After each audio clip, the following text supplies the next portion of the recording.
கர்த்தருக்கு ஸ்தோத்திரம். கிறிஸ்துவுக்குள் பிரியமானவர்களே, அனுதினமும் தேவனோடு.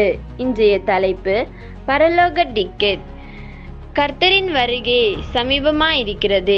யாக்கோபு 5:8. தரிசனத்தை நோக்கிய ஓட்டம். கிறிஸ்தவர்களாகிய நம்முடைய மிகப்பெரிய லட்சியமே கிறிஸ்துவை தரிசிப்பதே. அந்த நாளானது மிகவும் நெருங்கிக் கொண்டே இருக்கிறது என்பதனை இன்றைய வேத வசனம் நமக்கு உணர்த்துகிறது. நாம் கிறிஸ்துவை முகமுகமாய் பார்த்து அவரோடு வாழ வேண்டும் என்ற ஆசை எல்லாருடைய இருதயத்திலும் மலர்ந்திருக்கும். ஆனால் அவர் வரும் நாளை குறித்ததான எதிர்பார்ப்பு இல்லாமல் வாழ்ந்து கொண்டிருக்கிறோம். அவர் வருகையை எதிர்பார்த்து வாழும் மாந்தருக்கு அவர் வருகை பெரிய மகிழ்ச்சி. வருகையை எதிர்பாரா மாந்தருக்கோ பெரிய அதிர்ச்சி.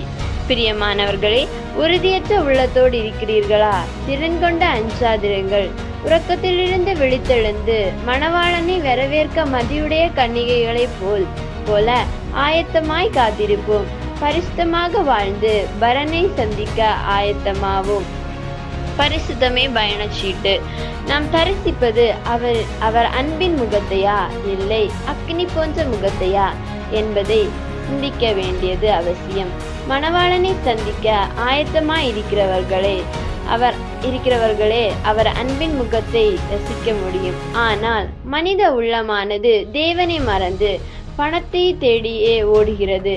பக்தியின் வேஷத்தை தரித்து கொண்டு பாவம் செய்யவே துணிவு கொள்கிறது.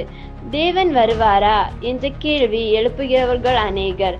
தேவன் இன்னும் வரவில்லையே என்று பரிகசிப்பவர்களும் உண்டு.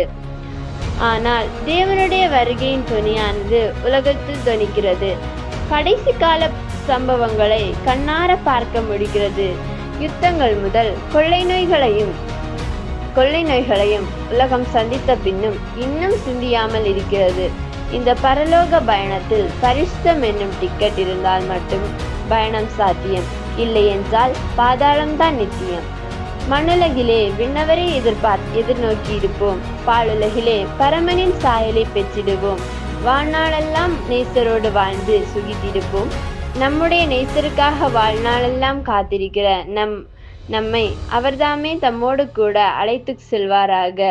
ஆமேன்.